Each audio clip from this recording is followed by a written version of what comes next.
देखिएगा अब हम कॉम्प्लेक्स एनालिसिस अपना सेकंड पेपर शुरू करते हैं। उसमें सबसे पहले हम चैप्टर पढ़ रहे हैं, चैप्टर नंबर 2। कॉम्प्लेक्स एनालिसिस हमारी बुक का नाम है और चैप्टर नंबर 2 है हमारा एनालिटिक फंक्शन। इस पूरे चैप्टर से एनालिटिक फंक्शन की शुरुआत होगी और जब तक ये चैप्टर ख़त्म होगा सारी कहानी जो है वो एनालिटिक फंक्शन के इधर उधर ही घूमती रहेगी। यानी कि चैप्टर की जो शर्त बनेगी वो ये इसी के आधार पर बनेगी, जो प्रॉब्लम्स बनेंगी कि वो फंक्शन एनालिटिक है या नहीं। अभी एनालिटिक की डेफिनेशन बाद में आएगी। जब हम कैलकुलस पढ़ते हैं तो कैलकुलस में सबसे पहले लिमिट आती है, लिमिट के बाद कंटिन्यूटी आती है, कंटिन्यूटी के बाद डिफरेंशियलिटी आती है। उसी तरह से यहाँ भी कॉम्प्लेक्स फंक्शन की अब शुरुआत हो रही है।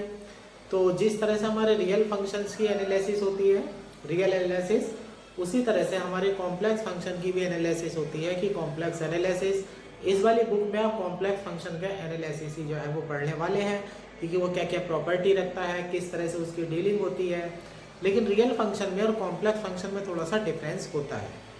अब देखिएगा सबसे पहले डेफिनेशन लिखी हुई है कंटिन्यूटी।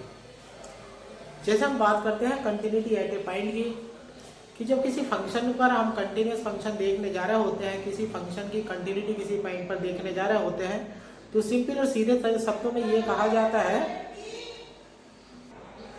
जब हम किसी फंक्शन की कंटिन्यूटी की बात करते हैं तो सिंपल सीधे शब्दों में ये कहा जाता है कि उस फंक्शन पर आप लिमिट लीजिएगा और जब लिमिट की वैल्यू फंक्शन की वैल्यू के इक्वल हो जाती है तो वो कंटिन्यूस फंक्शन होता है। ये हमारा सिंपल सरल तरीका होता है किसी कंटिन्यूस फंक्शन को समझने का। अब देखिएगा इसके ओरिजिनल डेफिनेशंस पर आते हैं हम। ए फंक्शन एफ जेड। अब जैसे रियल फंक्शन को नॉर्मली हम फंक्शन ऑफ एक्स से डिनोट करते हैं, उसी तरह से कॉम्प्लेक्स क्वांटिटी अब हमारी जेड से डिनोट होती है। तो यहाँ पर हम फंक्शन को एफ जेड से डिनोट करेंगे। ए function f Z defined in a bounded and closed domain D. Her function के लिए अपना डोमेन होता है, क्योंकि फंक्शन अगर डोमेन से बाहर जाएंगे तो फंक्शन डिफाइंड नहीं होता है। तो हमारा जो डोमेन होना चाहिए वो क्लोज्ड होना चाहिए, है ना, और क्लोज्ड फंक्शन और बाउंडेड होना चाहिए। यानी कि इनफाइनाइटी को आप कंसीडर करके यहाँ नहीं चल रहे हैं। यह and closed domain D is said to be continuous at point z is equal to z naught। अब हम डेफिनेशन बनाने जा रहे हैं कि फंक्शन एफ जेड अगर z is equal to z naught वाले पॉइंट पर कंटिन्यूस होगा। a for given epsilon greater than 0, epsilon आपका आर्बिट्ररी नंबर होता है।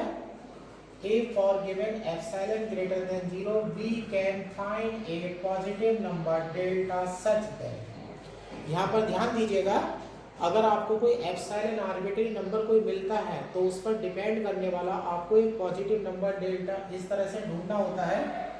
Mode F Z minus F z not less than epsilon होना चाहिए when ever 0 less than mode Z minus Z not less than delta. अब यहाँ पर continuity की definition को और डिफरेंशियलिटी की डेफिनेशन को जो आप सिखाई जा रही है उनका फार्मूला आप कंठस्थ कर लीजिएगा, फार्मूला याद कर लीजिएगा, क्योंकि जब आप थ्योरम करने जाएंगे वो दो पार्ट में बटी हुई है, थ्योरम में बटी हुई है, क्वेश्चंस में बटी हुई है।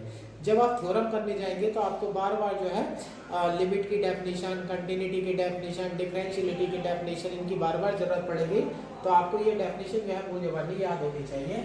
तो हमारी डेफिनेशन ये कहती है कि जो फंक्शन है वो point z equal to z not पर कंटिन्यूस होगा। A for given epsilon greater than 0 we can find a positive number delta such that mod f z minus f z not less than epsilon whenever 0 less than mod z minus z not less than epsilon। अब इसे कंठस्थ कर लीजिएगा। और दूसरी definition जो simple तरीके से होती है, और f z is continuous at z not if limit z tends to z not f z is equal to f z not। यानी कि फंक्शन जो है वो कंटिन्यूस हो जाएगा। सीधे सरल शब्दों में कि z नॉट पर अगर फंक्शन कंटिन्यूस है तो इसका मतलब z नॉट पर जो फंक्शन की वैल्यू है और लिमिट की जो वैल्यू है वो दोनों एक दूसरे के इक्वल होने चाहिए। अब दूसरा आता है यूनिफॉर्म कंटिन्यूटी। ऊपर कंटिन्यूटी है, कंटिन्यूटी एट ए पॉइंट है, और यहाँ पर यूनिफॉर्म कंटिन्यूटी है। जब आप कंटिन्यूटी एट ए पॉइंट देखते हैं तो फंक्शन की कंटिन्यूटी एक पॉइंट पर विचार कर रहे होते हैं, और जब आप कंटिन्यूटी यूनिफॉर्म कंटिन्यूटी देख रहे होते हैं तो आप किसी डोमेन में होते हैं। तो यानी कि डोमेन में जो कंटिन्यूटी देखी जाती है वो यूनिफॉर्म कंटिन्यूटी में आ जाती है। अब देखिएगा ए फंक्शन एफ जेड, डेफिनेशन दोनों की आपको सेम ही दिखाई देंगी, बस पॉइंट का फर्क होगा। A function f z is said to be uniform continuous in domain D. अब देखिएगा पीछे वाली डेफिनेशन में पॉइंट था, इस पॉइंट की जगह अब uniform continuous in domain D, पूरे डोमेन के बारे में बात चल रही है। डेफिनेशन आगे ऐसी की ऐसी चलेगी, if for given epsilon greater than 0 we can find delta greater than 0 such that mod f(z1 minus f(z2) less than epsilon whenever mod z1 minus z2 less than epsilon। ये गलती से लिखा गया है मेरे से डेल्टा, यानी कि जब आप कंटिन्यूटी एट ए पॉइंट देख रहे थे तो उसमें mode F Z minus F z not था और साथ में शर्त थी when ever mode Z minus Z not less than delta. यहाँ पर जो शर्त बनी हुई है वो बनी हुई है mode F Z one minus F Z two less than epsilon whenever mode Z one minus Z two less than delta. ठीक है ना, वहाँ पर जेड जो है वेरिएबल पॉइंट है, जेड नॉट एक फिक्स पॉइंट है। यहाँ जेड वन और जेड टू आपके डोमेन के कोई से भी दो पॉइंट हो सकते हैं, लेकिन शर्त यह है कि Z1 Z2 के जो बीच की डिस्टेंस होनी चाहिए वो हमेशा पॉजिटिव नंबर डेल्टा से छोटी होनी चाहिए। और एक बात का यहाँ ध्यान रखना है आपको कि जो नंबर डेल्टा फाइंड करके लाते हैं वो एप्सिलॉन से फ्री नहीं होना चाहिए, वो एप्सिलॉन पर डिपेंड होना चाहिए। इसका जो फुल्ली एक्सप्लेनेशन मिलेगा वो फर्स्ट पेपर रियल एनालिसिस में आपको मिलेगा। अब बात करते हैं डिफरेंशियलिटी। अब यहाँ पर डिफरेंशियलिटी देखने वाले हैं, डिफरेंशियलिटी एट पॉइंट। जब हम रियल एनालिसिस पढ़ा रहे होते हैं और उसमें डिफरेंशियलिटी की बात चल रही होती है तो दो तरह के डेरिवेटिव हम लेकर के चलते हैं, एक लेफ्ट हैंड डेरिवेटिव लेकर के चलते हैं और एक राइट हैंड डेरिवेटिव लेकर के चलते हैं। जब लेफ्ट हैंड डेरिवेटिव और राइट हैंड डेरिवेटिव एक दूसरे के इक्वल हो जाते हैं तब हम कहते हैं कि उस पॉइंट पर जो हमारा फंक्शन है वो डिफरेंशिएबल होता है। लेकिन उस वाली डिफरेंशियलिटी में यहाँ वाली डिफरेंशियलिटी में थोड़ा सा एक फ़र्क है। जब मैं डेफिनेशन बताऊँगा तो उसमें उस चीज़ को मैं अंडरलाइन स्पेशली करूँगा कि वहाँ पर यहाँ पर क्या फ़र्क है। असल में होता क्या है, जो रियल फंक्शंस होते हैं अभी तक के जो हमने रियल फंक्शन पढ़े हैं वो फंक्शन ऑफ एक्स पढ़े हैं, लेकिन यहाँ पर जो हमारा कॉम्प्लेक्स फंक्शन है वो एफ जेड है और z equal to complex number x plus i y होता है। तो इसमें हमारे दो तरह के वेरिएबल एक्स और वाई चल रहे होते हैं। तो सिंगल वेरिएबल के लिए जो फंक्शन के लिए रूल होते हैं वो अलग होते हैं और जो फंक्शन दो वेरिएबल पर डिपेंड करते हैं उनके जो रूल होते हैं वो अलग होते हैं। तो इस डिफरेंशियबिलिटी में और जो कैलकुलस की डिफरेंशियलिटी में है उसमें इस कारण से थोड़ा सा फर्क आ जाता है। देखिएगा let w equal to f z. अब यहाँ जो कॉम्प्लेक्स फंक्शन है इस पूरी बुक में एफ जेड से डिनोट होगा या w से डिनोट होगा, दोनों को नोटेशन को आप एक ही समझिएगा। Let w equal to f z be a function of z defined in domain D. सबसे पहली बात तो यह है कि फंक्शन डिफाइंड होना चाहिए, डिफाइंड होने के बाद फंक्शन बाउंडेड होना चाहिए, बाउंडेड होने के बाद फंक्शन कंटिन्यूस होना चाहिए, कंटिन्यूस के बाद जो है फंक्शन डिफरेंशिएबिलिटी का नंबर आता है। अब ये है let w equal to f z be a function of z defined in domain D, यानी कि कोई डोमेन डी है उसमें आपका function w equal to f z जो है वो डिफाइंड है। F z is called differentiable f z equal to z not if, यानी कि आपका फंक्शन जेड नॉट पहले पॉइंट पर डिफरेंशिएबल कहलाएगा if delta w upon delta z equal to f z not plus delta z minus F z not upon delta z tends to unique limit. Tends to क्या लिखा, unique limit. Limit यहाँ unique होनी चाहिए as z tends to z not, या ऐसे कह लीजिएगा, और डेल्टा जेड टेंड्स टू 0। यानी कि यहाँ पर एक यूनिक वर्ड पर आप ध्यान दीजिएगा और फिर आगे देखिएगा along any path of domain D. इस लाइन को तो आप बॉक्स में बंद कर लीजिएगा, इस वाली लाइन को, ये है मेन लाइन। जब किसी डोमेन के किसी भी पॉइंट पर आप किसी डोमेन के किसी भी पॉइंट पर आप डिफरेंशियलिटी देखने जा रहे होते हैं तो जो ऊपर वैल्यू लिखी हुई है delta w upon delta z की, जब उसमें आप डेल्टा जेड टेंड्स टू 0 लगाएंगे तो डेल्टा जेड टेंड्स टू 0 लगाने पर इसकी यूनिक लिमिट होनी चाहिए। यानी कि आपको गारंटी करनी पड़ेगी कि जिस पॉइंट पर बात चल रही है उस पॉइंट पर जाकर के अगर जब आप limit delta z tends to 0 लगाएंगे अगर आप 1000 रास्ते भी लेते हैं, 10 करोड़ रास्ते भी लेते हैं, तो हर रास्ते पर जा करके आपकी यूनिक लिमिट होनी चाहिए, यानी कि लिमिट का मान किसी भी कंडीशन में चेंज नहीं होना चाहिए। दोबारा पढ़ लीजिएगा, यूनिक लिमिट है z टेंड्स टू z0 और delta z tends to 0 along any path of domain D, यानी कि डोमेन डी का आप कोई सा भी पाथ अगर ले लेंगे तो आपको गारंटी करनी पड़ेगी कि जो ये लिमिट है उसका मान 2 आंसर किसी भी हालत में नहीं आने चाहिए। अगर 2 आंसर आ जाते हैं तो लिमिट एग्जिस्ट नहीं करेगी और फंक्शन आपका डिफरेंशिएबल नहीं होगा। तो सिंपल डिफरेंशिएबिलिटी में और यहाँ कॉम्प्लेक्स की डिफरेंशिएबिलिटी में ये सबसे बड़ा फर्क है।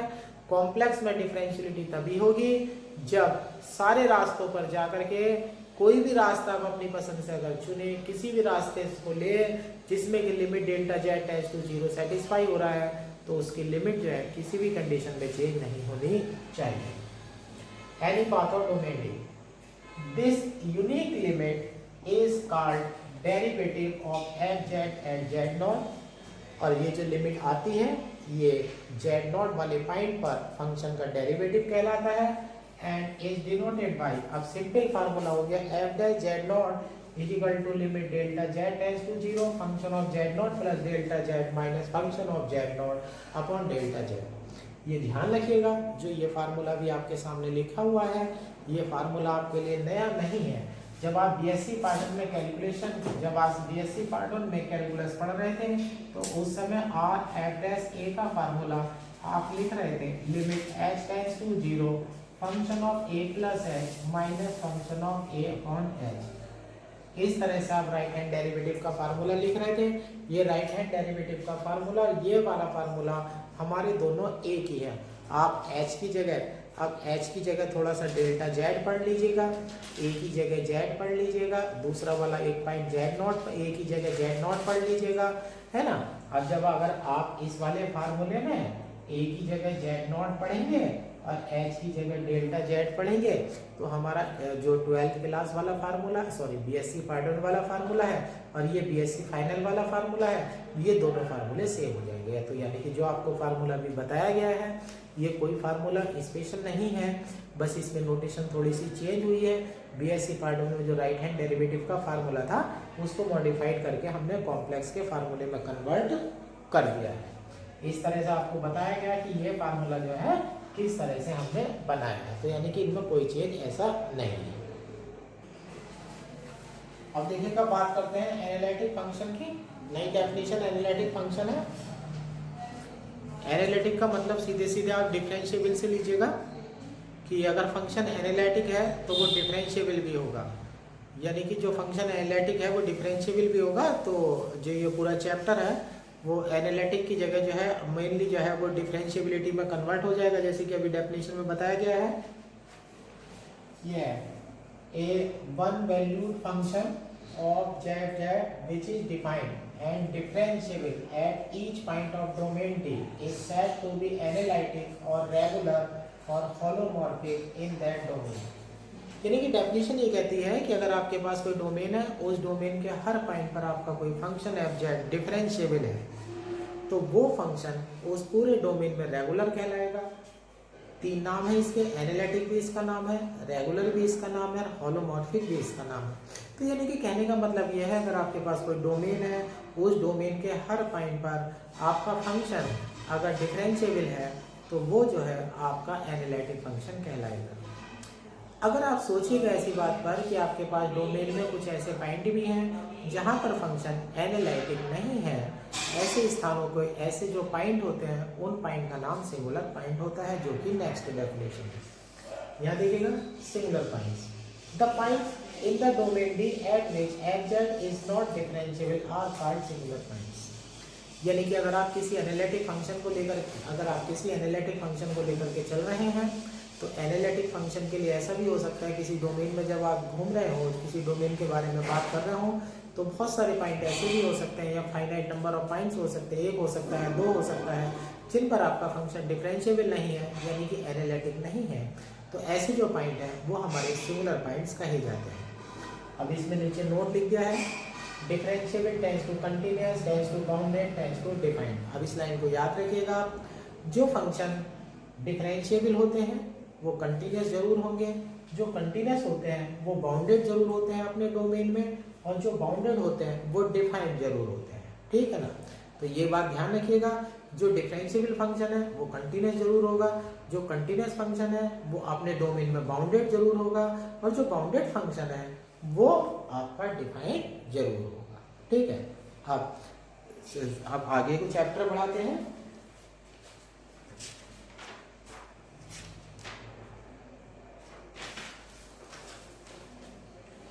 अब ये आर्टिकल का पार्ट करा रहा हूं मैं। ये एक फार्मूले इसमें हम पढ़ने वाले, फार्मूला बनाने जा रहे हैं इसमें हम।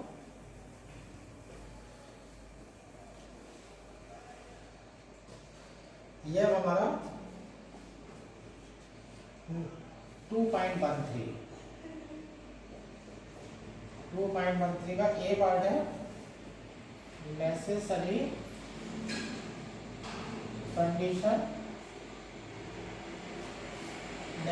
कंडीशन फॉर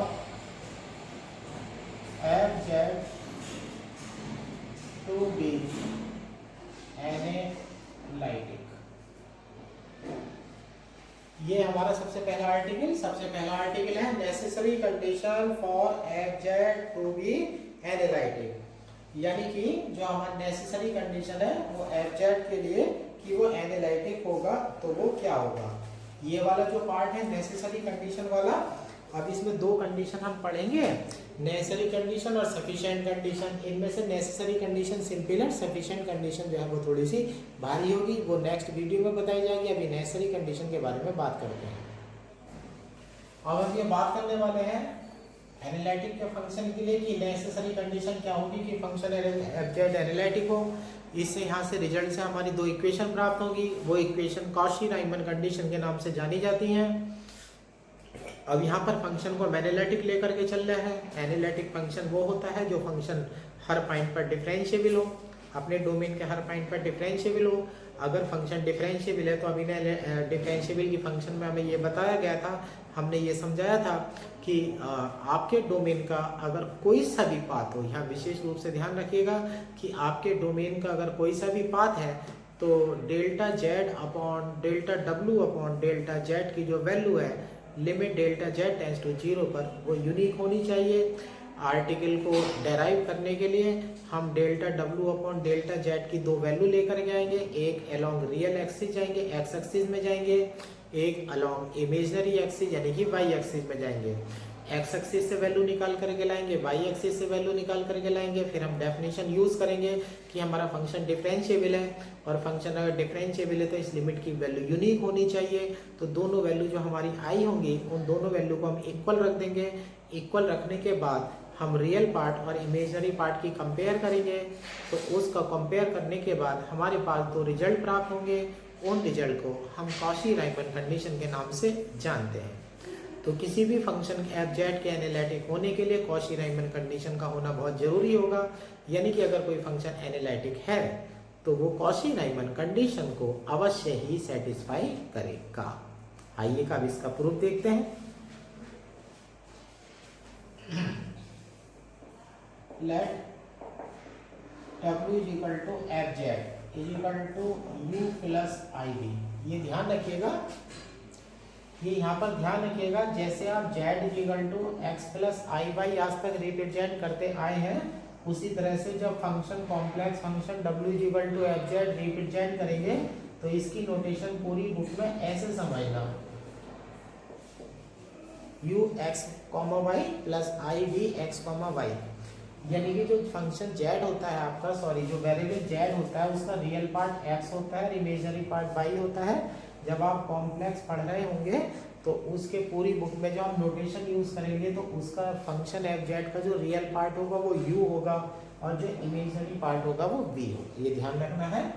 लेट एफ डब्ल्यू is equal to f z is equal to u plus v is analytic function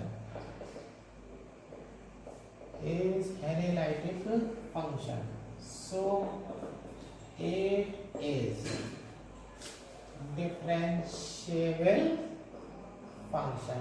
यहाँ देखिएगा हमने डेफिनेशन यूज कर दी अपने एनालिटिक फंक्शन की कि जो फंक्शन डिफरेंशिएबल होते हैं वो एनालिटिक कहलाते हैं, यानी कि जो एनालिटिक होते हैं वो डिफरेंशिएबल कहलाते हैं। W F Z you plus analytic function, so it is differentiable function. और यहाँ भी डाल देते हैं, कोई ना कोई रीजन जरूर होगा, इन फाइनाइट रीजन। फाइनाइट लिखना जरूरी है क्योंकि इनफाइनाइट यहाँ पर कंसीडर नहीं होता है। अब हम डिफरेंशियलिटी की डेफिनेशन डालेंगे, देन डेल्टा डब्ल्यू अपॉन डेल्टा जेड और यहाँ limit delta z tends to 0, limit delta z tends to 0 function of z plus delta z minus function of z upon delta z must exists and unique along every path of region। अभी देखिएगा जब मैं डिफरेंशियलिटी की बात कर रहा था तो इसी चीज पर मैं जोर दे रहा था कि यहाँ डिफरेंशियलिटी में बीएससी पार्ट 1 की डिफरेंशियलिटी में सबसे बड़ा फर्क है। बीएससी पार्ट 1 की जब डिफरेंशियलिटी की बात कर रहे होते हैं हम तो लेफ्ट हैंड डेरिवेटिव और राइट हैंड डेरिवेटिव की बात कर रहे होते हैं। यहाँ डिफरेंशियलिटी की बात चल रही है कॉम्प्लेक्स फंक्शन के लिए। तो जब आप डिफरेंशिएबल कह रहे होंगे तो आपकी जो लिमिट होगी डेल्टा जेड टेंड्स टू 0 पर वो यूनिक होनी चाहिए, यानी कि किसी भी हालत में किसी भी रास्ते पर जाकर के जो कि लिमिट को सेटिस्फाई करता है उसके दो मान नहीं आने चाहिए। और इसी बात का फायदा उठाते हुए मैं अपने डेरिवेशन को आगे बढ़ाता हूँ। अब ये ले लिया है मैंने एवरी पार्ट ऑफ रीजन। अब ऐसे चलते हैं along real axis, real axis यानी कि एक्स एक्सिस। अब रियल एक्सिस पर अगर हम जाते हैं, एक्स एक्सिस पर जाते हैं तो यहाँ पर y इक्वल टू 0 हो जाएगा, डेल्टा y की वैल्यू 0 हो जाएगी, तो delta z equal to delta x plus i delta y होता है, तो ये वैल्यू हो जाएगी डेल्टा x। तो आपकी वैल्यू बनेगी limit delta z tends to 0 delta w upon delta z equal to इधर हो जाएगा limit delta x tends to 0 और यहाँ हो जाएगा delta w upon delta x। यहाँ पर आपने वैल्यू रख दी है, इसे इक्वेशन नंबर 1 मान लेते हैं। अभी मैं रियल एक्सिस पर गया हूँ, अभी मैं जाता हूँ इमेजनरी एक्सिस पर। अभी मैं इमेजनरी एक्सिस पर जा रहा हूँ। अब मैं चलता हूँ along इमेजनरी एक्सिस यानी कि वाई एक्सिस। पहले जो मैंने रास्ता चुना था वो एक्स एक्सिस का चुना था। अब मैं जो रास्ता चुन रहा हूँ वो वाई एक्सिस को चुन रहा हूँ और ऐसा करने से मुझे कोई नहीं रोक सकता, क्योंकि मेरी डेफिनेशन ये कह रही है कि किसी भी रास्ते पर रीजन में अगर किसी भी रास्ते पर आप जाएंगे तो आपकी लिमिट की वैल्यू जो है वो यूनिक होनी चाहिए। तो यहाँ पर x इक्वल टू 0 हो जाएगा, डेल्टा x इक्वल टू 0 हो जाएगा, delta z equal to delta x plus i delta y है, तो यहाँ से वैल्यू आई डेल्टा y बन जाएगी।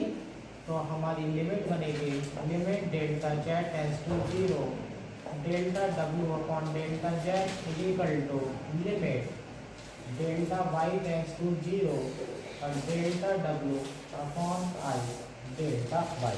इस तरह से ये हमारी वैल्यू बन जाती है लिमिट की। अब यहाँ पर डेफिनेशन लिख लेते हैं, सिंस लिमिट, इसे इक्वेशन नंबर 2 डाल देते हैं, since limit delta z tends to 0 delta w upon delta z must be unique, यानी कि किसी भी हालत में इसके दो आंसर नहीं आने चाहिए। इक्वेशन नंबर 1 में वैल्यू अलग पड़ी हुई है, इक्वेशन नंबर 2 में वैल्यू अलग पड़ी हुई है और आप वैल्यू को यूनिक कह रहे हैं, आप दोनों वैल्यू को इक्वल डाल दीजिएगा। इक्वेशन 1 एंड 2 एक तरफ से आपको मिल जाता है limit delta x tends to 0 delta w upon delta x, दूसरी तरफ से आपको मिलता है limit delta y tends to 0 delta w upon i delta y। अब यहाँ ध्यान दीजिएगा, W का डिफरेंशिएशन W के साथ लेफ्ट में तो x की लिमिट है, राइट में y की लिमिट है, तो तो ये derivative with respect to x बनेगा, वो derivative right hand side with respect to y बनेगा। अब w x और y दोनों का फंक्शन होता है, तो आप डिफरेंशिएशन से डिनोट नहीं करेंगे, आप पार्शियल डेरिवेटिव डिनोट करेंगे। तो यहाँ पर हो जाएगा del w upon del x और ये हो जाएगा 1 upon i del w upon del y। अब w को तोड़ देते हैं हम, डेल ये हो जाएगा u प्लस आई जी upon del x, 1 upon i है, आई से ऊपर नीचे गुणा कर दीजिएगा तो 1 अपॉन आई की वैल्यू माइनस आई हो जाएगी, ये माइनस आई हो जाएगा और यहाँ हो जाएगा डेल अपॉन डेल वाई और आगे u प्लस आई। डिफरेंशिएशन को अंदर ले जाइएगा, del u upon del x plus i del v upon del x और यहाँ हो जाता है माइनस का i del u upon del y, minus minus plus हो जाएगा, आई स्क्वायर बनेगा प्लस का आई तो यहाँ से हट जाएगा, ये बन जाएगा del v upon del y। अब यहाँ से आप ये कर लीजिएगा equate real and imaginary part. अब रियल पार्ट अलग ले लीजिएगा, इमेजिनरी पार्ट अलग ले लीजिएगा। ये आपका बन जाता है रियल पार्ट जब लेते हैं तो del u upon del x is equal to बनेगा del v upon del y और del u upon del y is equal to बनेगा minus del v upon del x. इन्हें ध्यान से पढ़ लीजिएगा, इन्हें ध्यान से याद कर लीजिएगा। Del u upon del x is equal to del v upon del y है और del u upon del y is equal to minus का del v upon del x है। ये पूरे चैप्टर का बेस है, शुरू में ये आर्टिकल बता दिया गया है, इनका बहुत बड़ा रोल आएगा हमारे चैप्टर में। ये कहलाती है आपकी कॉशी-राइमन कंडीशन। कॉशी-राइमन कंडीशन, इन कंडीशंस की जो इक्वेशंस आई हैं कॉशी-राइमन कंडीशंस के नाम से जानी जाती हैं। ये नेसेसरी कंडीशन का रिजल्ट है। तो यहाँ पर ये बात ध्यान कर लीजिएगा कि जो फंक्शन एनालिटिक होता है, अब जैसे जब आगे जाकर के हम थ्योरम करेंगे, क्वेश्चन करेंगे, तो कहीं भी फंक्शन अगर मिलता है कि फंक्शन एफ जेड एनालिटिक है तो आपको अधिकार मिलेगा कि आप वहाँ पर कॉशी-राइमन कंडीशन आँख बंद करके लगा सकते हैं। यानी कि जो फंक्शन एनालिटिक होते हैं, यानी कि जो फंक्शन डिफरेंशिएबल होते हैं, वो कॉशी-राइमन कंडीशन को सेटिस्फाई करते हैं। लेकिन इसका एक बात का विशेष रूप से ध्यान रखना, इसका उल्टा सच नहीं है। जो एनालिटिक फंक्शन होते हैं वो कॉशी-राइमन कंडीशन को सेटिस्फाई करते हैं, लेकिन जो कॉशी-राइमन कंडीशन को सेटिस्फाई करते हैं जरूरी नहीं है वो फंक्शन एनालिटिक हो। वो हो भी सकते हैं, नहीं भी हो सकते। आज नेसेसरी कंडीशन पढ़ाई गई है, कल के नेक्स्ट वीडियो में सफिशिएंट कंडीशन पढ़ाएंगे, वो थोड़ा सा टिपिकल हो जाती है, तो उसको हम अच्छी तरह से कल एक ही वीडियो में एक्सप्लेन करेंगे।